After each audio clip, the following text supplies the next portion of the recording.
안녕하십니까. 오늘은 여러분들이 잘 알고 있는 바보 주리 반타카의 깨달음에 대해서 말씀드리겠습니다. 인도 신라벌성에 한 바라문이 살고 있었습니다. 그의 아내는 여러 번 아이를 가졌으나 웬일인지 아이를 낳을 때마다 사산이 되고 말았습니다. 얼마 뒤에 다시 그의 아내가 아이를 가졌습니다. 남편인 바라문은 아이를 낳을 때마다 사산이 되니 자식을 가질 수 없을까봐 걱정이 태산 같았습니다. 그는 시름에 잠겨 초췌한 모습으로 고민하고 있었습니다. 그 모습을 본 이웃의 노파가 바라문을 보고 말했습니다. 바라문이여, 무슨 걱정이 그리 많아 시름에 잠겨 있습니까? 그러자 바라문은 말했습니다. 실은 우리 집 사람이 몸이 너무 약해서 그런지 지금까지 4번씩이나 사산을 했지 않습니까? 지금도 아이를 가졌는데 낳을 기미가 없으니 태어나 곧 죽을 자식이라면 차라리 낳지 않은만 못하다는 생각이 들어 슬퍼하고 있습니다. 노파는 이 말을 듣고 이렇게 말했습니다. 바라문이여, 이번에 해산을 할 때는 꼭 저를 불러주십시오. 바라문은 그렇다고 대답을 하였습니다. 노파가 그 말을 한 뒤 며칠 지나지 않아 바라문의 아내는 진통이 왔습니다. 남편인 바라문은 곧 이웃의 노파에게 말하였습니다. 노파가 해산 구안을 하는 가운데 사내아이가 태어났습니다. 노파는 갓난아기를 깨끗하게 씻은 뒤 하얀 모단으로 쌌습니다. 그리고 하녀를 불러서 이렇게 말했습니다. 너는 이 아이를 안고 사람이 많이 지나다니는 내거리로 가거라. 그곳에서 부처님 제자들이나 바라문을 만나면 공손히 인사드린 다음 이렇게 말하거라. 이 아이에게 성자의 발을 예배드리게 해 주십시오. 그리고는 날이 저물어도 아이가 살아있으면 아이를 곱게 집에 데리고 오너라. 만약 저물기도 전에 아이가 죽는다면 그때는 아무데나 버리고 오너라. 하녀는 노파가 시키는 대로 아이를 받아들고 번화한 내거리로 나갔습니다. 그 길에는 하늘에 제사를 드리기 위해서 지나가는 바라문들이 많이 있었습니다. 하녀는 노파의 말대로 그들을 볼 때마다 이렇게 말하였습니다. 성자님, 이 아이에게 성자의 발에 예배드리게 해 주십시오. 그리고 갓난 아이를 내밀었습니다. 이 모습을 본 바라문들은 모두 이렇게 축원했습니다. 이 아이를 건강하고 오래 살도록 하늘의 모든 신들은 지켜 주십시오. 그 부모의 소원을 이루어 주십시오. 그리고 부처님의 제자들이 오면 그들도 바람들처럼 축원을 해주고 지나갔습니다. 한나절이 지나 해가 기울어 갈 무렵이었습니다. 해가 환한 대낮이었는데 부처님께서 신라벌성 쪽으로 탁발하러 가시다가 그 길을 지나실 때였습니다. 하녀는 부처님을 뵙자 온몸을 던져서 이렇게 간청하였습니다. 부처님이시여, 이 갓난 아이를 부처님 발에다 예배드리게 해 주십시오.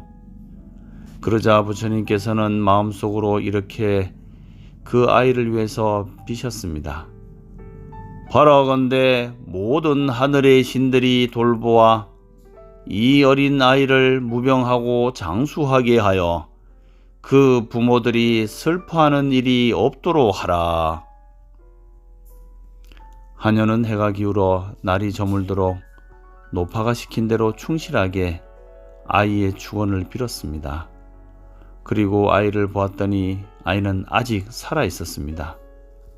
하녀는 불면 꺼질세라 아이를 귀중하게 안고 집으로 돌아왔습니다. 그 모습을 본 집안의 모든 사람들은 다급하게 물었습니다.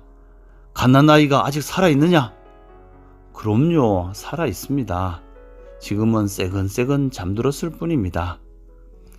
이 말을 들은 아이의 부모는 하늘로 날아갈 듯 기뻐하였습니다. 대체 너는 이 아이를 데리고 어디를 갔었느냐? 하녀는 자기가 행한 대로 대답하였습니다. 부모들은 그 말을 듣고 친척들을 한자리에 불러 모아 큰 잔치를 벌였습니다. 바라문은 겨우 목숨을 건진 아들을 마하반트카라고 불렀습니다. 그 뜻은 큰 길거리에 버렸다는 뜻입니다.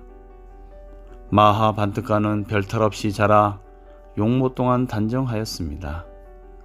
뿐만 아니라 모든 학문에도 뛰어난 기량을 보여 그 부모의 마음을 흡족하게 하였습니다. 아버지인 바라문 역시 모든 학문에 통달해 마음 먹기만 하면 언제라도 그 문화에 500명이 넘는 제자들을 거닐만 한 사람이었습니다.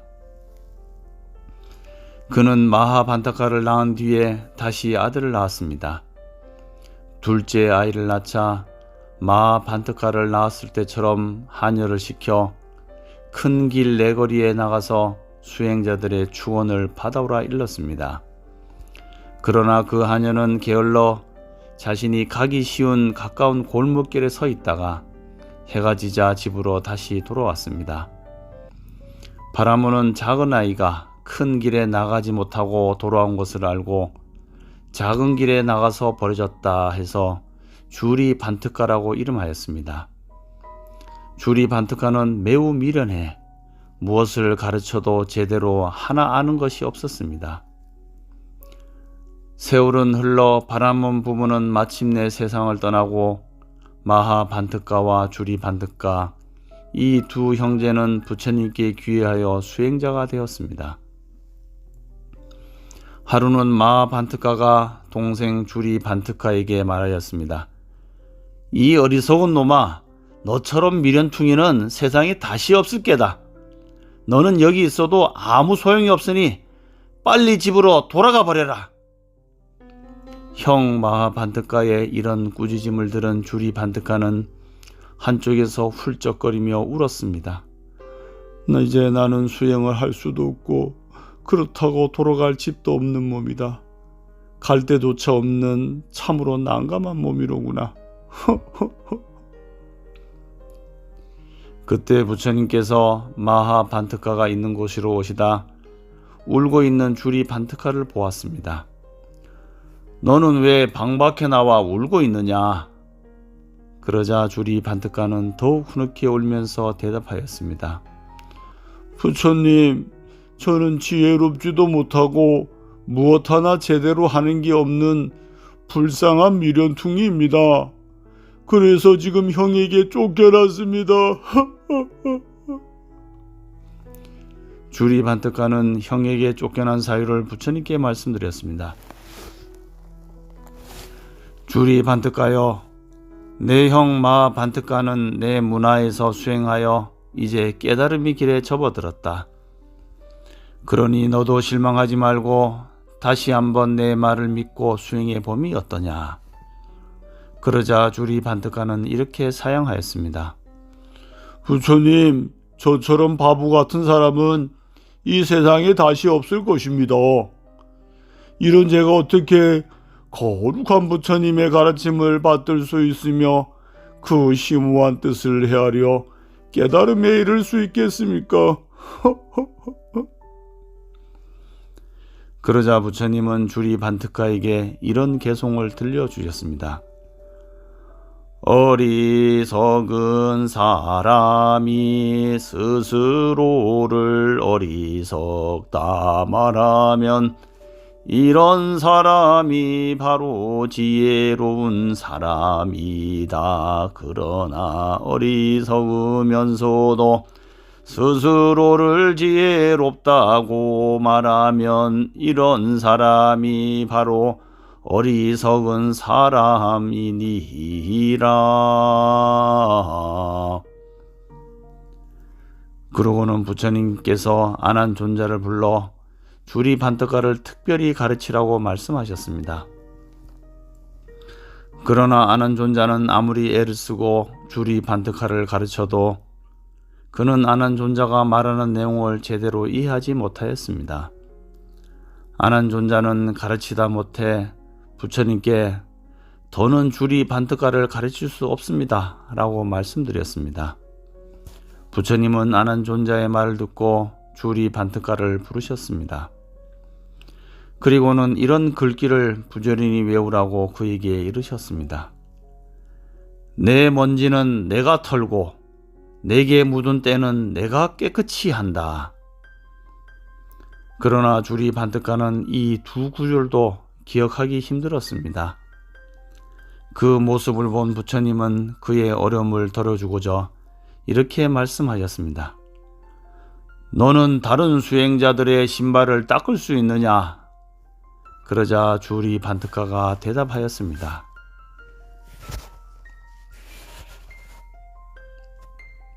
부처님, 그 일은 할 수 있습니다. 그렇다면 지금부터 다른 수행자들의 신발을 닦도록 하라. 그러나 다른 제자들은 주리 반특가가 이런 일을 하는 것을 달거워하지 않았습니다. 그러자 부처님께서는 다른 제자들에게 말씀하셨습니다. 너희들은 주리 반특가의 수행을 방해하지 말라. 그는 그 일로 자신을 닦는다. 부디 그가 다른 사람들의 신발을 닦을 때 앞에서 내가 말한 개송을 들려주도록 하라. 그 말씀을 들은 제자들은 비로소 부처님이 주리 반특가에게 그 일을 시킨 깊은 뜻을 알았습니다. 그래서 주리 반특가가 신발을 닦을 때면 앞에서 부처님이 이르신 두 구절의 짧은 개송을 그에게 되풀이해 들려주곤 하였습니다. 그 일이 거듭되자 이제 주리 반특가도 혼자서 그 개송을 기억할 수 있었습니다.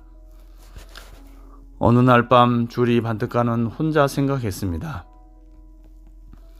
부처님께서 내게 두 구절의 개송을 일러주셨다. 먼지를 털고 때를 깨끗이 한다. 이 개송의 뜻은 무엇일까? 먼지와 때는 두 가지가 있는데 말하자면 하나는 아니요, 하나는 바퀴다. 바깥의 때는 저 흙이나 모래, 자갈같이 일어나는 먼지 같은 것이다. 그렇다면 내 몸 안에 있는 어떤 먼지와 때가 있을까? 그건 번뇌가 아닐까? 이 번뇌라는 먼지를 나는 이제 지혜로서 깨끗하게 털고 씻어야 하는 것이다. 주리 반특가의 생각은 여기까지 미쳤습니다. 그는 그 순간 갑자기 눈앞이 환해지면서 큰 깨달음을 얻었습니다. 그러면서 그는 지금까지 전혀 알지도 못하고 이해할 수도 없었던 갖가지 부처님의 가르침이 환히 이해되었습니다. 결국 먼지라는 것은 모두 욕망에서 비롯된 것이구나. 눈에 보이는 먼지만이 더러운 것이 아니다. 지혜로운 사람은 먼저 이 욕망의 뿌리부터 다스려야 하지 않을까?